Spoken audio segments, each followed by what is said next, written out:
Welcome to the lecture 17 of the lecture series Psychology of Well-being.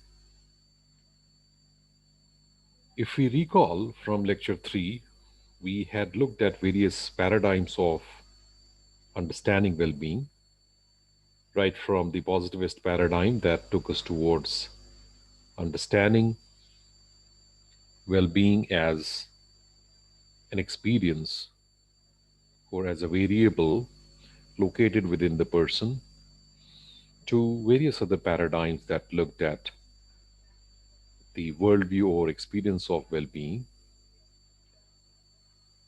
as situated within the cultural, sociocultural, or the hierarchical context in which people live their lives. So we had the social constructionist paradigm telling us about the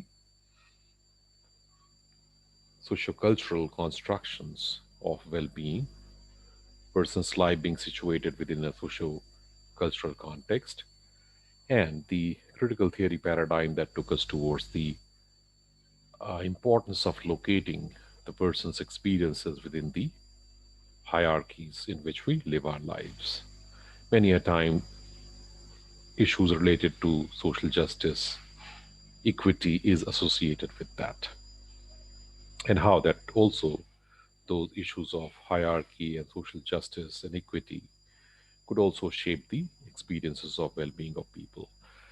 So, from this lecture onwards, that is lecture 17, we are going to take up 8 different discussions on how well being as an experience or as a worldview could be understood as shaped by the social or the cultural context or the lives of people. Then we'll take up further various other kinds of hierarchies that may also shape human experiences after we are able to complete the social constructionist approach to well being.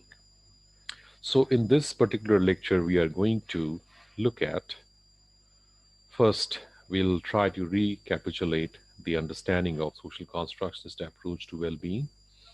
Then we'll look at the implicit North American and cultural assumptions behind concepts of mental health and well being that are currently predominant. And interestingly, these are taken to be universal, although we'll try to see that how these have implicit North American cultural assumptions. We'll also define culture. And is culture all about the shared meanings, or is it also beyond that, where we'll try and see that how the um, the socio-moral worlds of people, that what is ethically right or wrong, what gives us this moral courage or strength to live our lives, all such concerns are at stake in the relational lives of people. So the definition of culture, as we will see, goes beyond the usual meaning of shared meanings that is understood as culture. Then we'll take some examples of well-being in various cultures that share sociocentric worldview, which basically means that rather than locating the well-being within the person with the assumption that the person is an autonomous or agentic self, we'll try to see that how the sociocentric worldview that is shared by most of the non-Western societies. We are going to find the importance of the relational networks, how the uh, harmony within relational networks are valued much more than the self-efficacy or control or agency of the person. And we'll be taking the example from the Chinese and the Puerto Rican culture.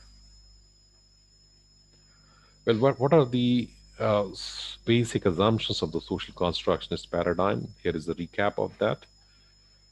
So we looked at the question of nature of reality, that is ontology, and it's taken to be socially constructed, our worldview, our experiences, and multiple facets of the phenomena are comprehended using multiple sets of data as well as interpretation. So we have seen some examples in lecture 3, also in lecture 4 and 5, but again, it's important to recapitulate that.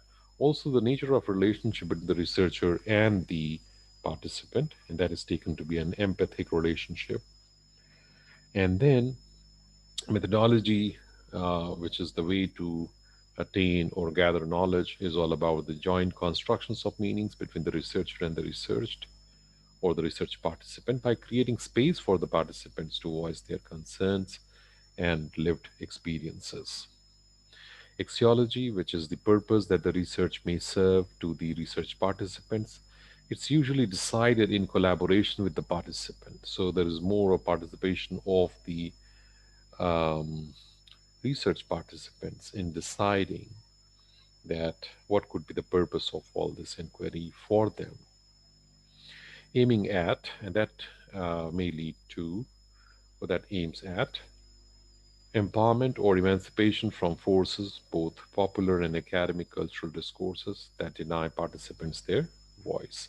Let us see how such assumptions makes us better understand not only various societies or cultures in which the well-being is uh, uh, understood by people in different ways, but besides that, we'll also see that why such um, diversity in the worldview or experience of well being has been sidelined so far. And for that, we look at the implicit North American cultural assumptions behind concepts of mental health and well being. Why implicit? Because these are often declared, they are often hidden as universalistic concepts of mental health and well being. Although we don't have time and scope to take it forward, but there have been psychologists who have traced the predominant concepts of well-being that we have seen in lecture 4 under the um, positivist perspective or paradigm on well-being. We find that all such concepts have their roots in the uh, Western philosophies somewhere, including Socrates and other such kind of philosophies. So let us see. According to Lee Fernandez and Kleinman, 1994, they published this article in the Journal of Abnormal Psychology. Following are the three basic assumptions behind the universalistic concepts, which are taken to be universal in nature, assumed to be universalistic. Um, and these universalistic concepts of mental health and well being. Let's look at those assumptions. First one is egocentric worldview, that is, the self as a self contained autonomous entity characterized by a unique configuration of internal attributes that determine behavior. So, important thing to remember here is the self contained autonomous entity characterized by a unique configuration of internal attributes. So, that is something which is assumed to be universal, this kind of an assumption. However, most of the cultures of the world may, or societies of the world, may value more harmony within relationships that would determine their outward behavior. And that's also known as a sociocentric worldview. The second assumption, or the implicit North American assumptions behind the concepts of mental health and well being, is mind body dualism. So, well being, mental health, or illness either originate, that's the assumption, in mind or body. Unlike this assumption, there are many societies where there is no such duality of mind and body in terms of how mental health or illness may originate. So, the assumption that is that is held um, within the implicit North American cultural assumptions behind the predominant concepts of well-being is that it either originate in the mind or the body. But unlike such assumptions, there are many societies where there is no such duality. For example, in many non Western societies, body and mind are taken to be integrated within spiritual worldview or within these structural inequalities.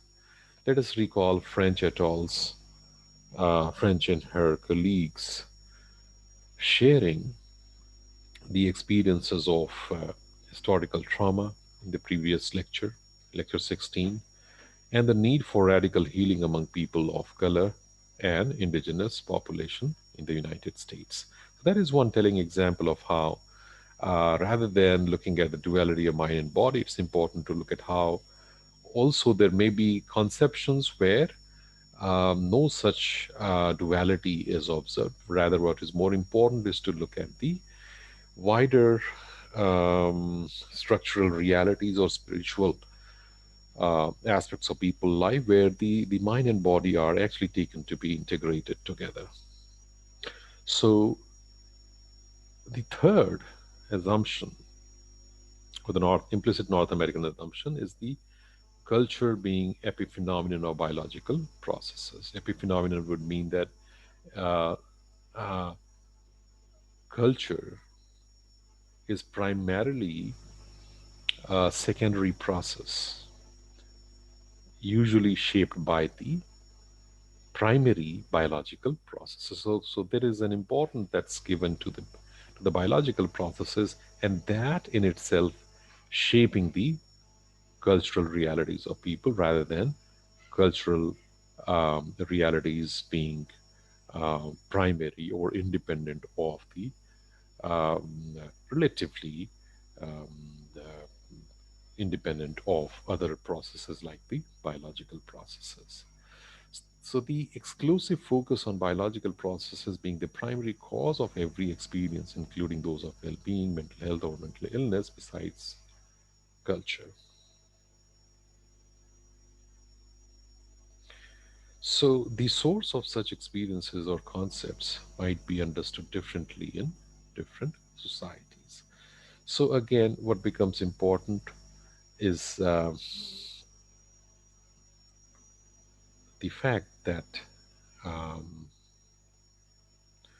um, the exclusive focus or excessive focus on the biological processes and that shaping the realities of people, um, or even the culture of people, um, and not giving as much importance to the other social or cultural processes as well as structural or hierarchical realities of people. So that is something which, in fact, has also been deconstructed. And we can see the sources of well being experiences or concepts might be understood differently in different societies. And in fact, um, whether it is well being or whether it is culture, we may find that uh, biological processes might not be as emphasized in diverse societies or cultures of the world. So these are the three basic assumptions which are implicit, and these are primarily the North American or Euro American assumptions. And it has been seen that um, there may be other important assumptions, and we have already seen the glimpses of the sociocentric worldview of people that might be different from these three assumptions that we have seen just now. So, before looking at the notions of experiences of well being and mental health in the non Western societies, let us look at the conception of culture itself. So, the shared meanings are important, but is that all about defining culture? And we have noticed from Louis Fernandez and Kleinman's contribution that although usually cognitive schema or beliefs are taken to be the meanings of culture, the new concept characterizes culture as value commitments, These are important things: value commitments and moral orientation. That is more like faith that are embodied in and experienced by individuals as what is at stake in specific local settings or the local moral worlds. So rather than culture being defined as cognitive schema or beliefs, these are also taken to be the important stakes in the specific local settings or the local moral worlds. So let us take some examples of how well-being in cultures with sociocentric worldview, which means that how the importance is given to the socio-moral worlds of people, where relationship or the harmony within relationship is taken to be crucial in shaping the experience of well-being or the struggles for that. So let's look at Chinese culture, and we find here is a quote from Liu Fernandez and Kleinman's work, and that takes us towards the understanding of their mental health and well-being. And they point out the management of emotions becomes a major currency of relationships and hallmark of health in Chinese communities. How? So they talk about ranking or favor based on human feelings and moral sensibility. So as ranking, emotion is a resource that can be exchanged, owed, or given as gift along networks of social connections, that is quanzai, that bind participants in the rules of reciprocity or bow. So that is going to be very important. I'll repeat: as ranking or favor based on human feelings and moral sensibility, emotion is a resource that can be exchanged, owed, or given as gift along networks of social connections that bind participants in rules of reciprocity.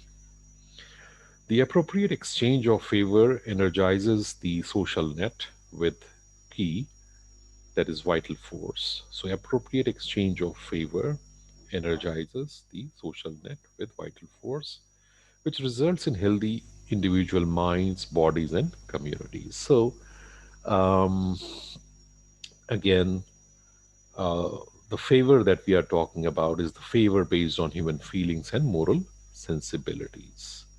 And the appropriate exchange of that favor energizes the social net or the social network, which results in healthy individual minds, bodies, and communities.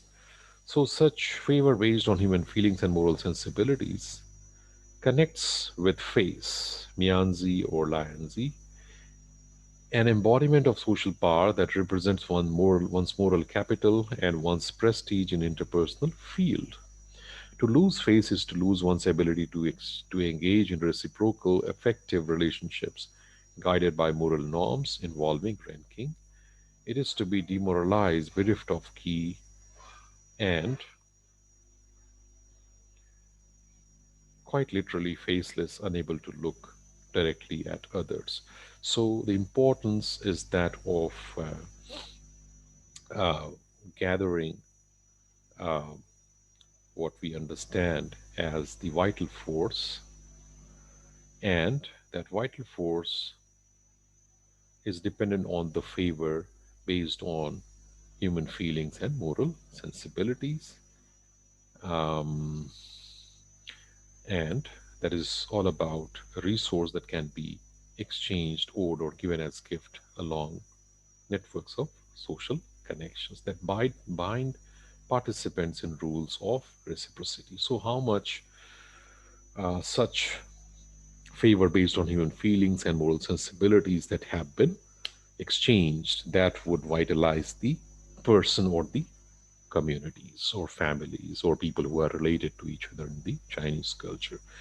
So here we see that rather than just looking at well-being as certain kinds of experiences located within the person, as we had seen in case of the positivist ways of looking at well-being, in the sociocentric societies like the Chinese society, it is much more than an individualistic experience, an experience that is based within the individual entity.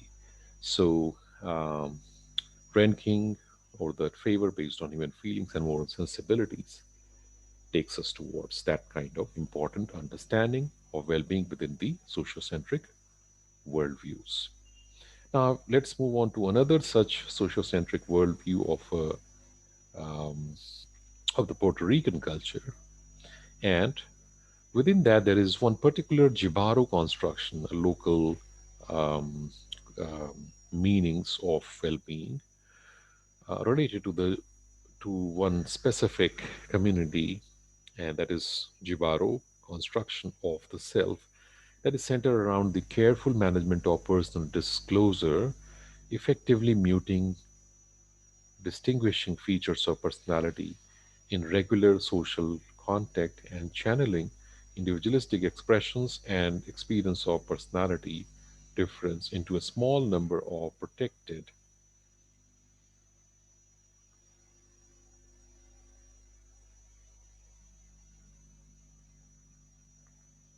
I beg your pardon for that distraction a bit. So, and channeling individualistic expressions and experiences of personality differences into a small number of protected relationships. So, again, relationships becoming more important than the mere individual possession of a particular experience. So, um, management of personal disclosures, I will repeat, effectively muting distinguishing features of personality in regular social contact and channeling individualistic expression and experience of personality difference into a small number of protected relationships. Intimacy is based on relationship of confianza or confidence and trust that are carefully managed as special quality of openness in and is considered easily lost or betrayed.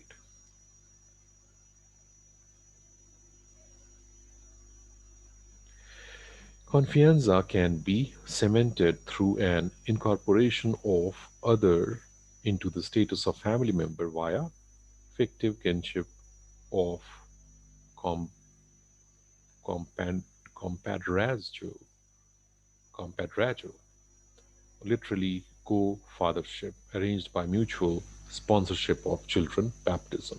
So, how the social networks and importance given to the social networks in the Jibaro construction of self helps us understand well being in a better way, as they point out that the networks of confianza or confidence and trust serve as dissipators of certain emotions that are culturally understood to be potentially disruptive or of social life because they lay claim to a significant amount of relational capital, such as anger or jealousy.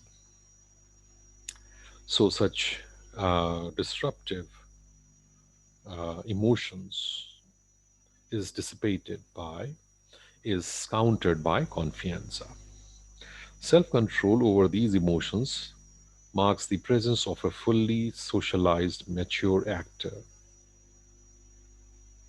and constitutes a principal component of Jivaro's self perception and a source of self esteem encapsulated in the proud moments that are, you may say, controller, or I know how to control myself for the sake of that social network or harmony within the social network or increase that relational capital. Also, the other proud comment is Yo pongo de mi parte, which means I do my part or I give my share of effort. So, doing my part and also sharing my effort is again very close to what we also saw in the concept of ranking or favor based on um, trust and favor based on um, important um, sensibilities or moral sensibilities of people. So we find that in the sociocentric cultures like China and Puerto Rico, the importance that is given to um, maintaining social harmony or maintaining harmony within social networks or relational networks, increasing the strength of that relational network for the well being of both individuals as well as community, that becomes a critical experience of human well being. And these are some of the important examples of how well being around the world in different cultures may be different from the usual predominant understanding of well being that is taken to be universalistic, like the positivist concepts of well-being as we saw in lecture number 4, such as subjective psychological well-being and other kinds of models that we had, and that tells us that there can be other different ways of understanding well-being depending upon different societies or cultures, and also depending upon different worldviews of self, different worldviews of well-being that are interconnected in societies that differ in their assumptions about what is the nature of person or what is the nature of self. So we'll look at in the next 3 lectures that what are such cultural constructions of well-being in the Indian context, and we'll begin that understanding from the historical ancient periods in the Indian subcontinent to the current times of neoliberal globalization. And we'll see that how there is a continuum, there is a connectivity of cultural conservatism that takes us towards unity as a uh, as a society, as a culture that is known as India or Indian subcontinent. Thank you very much.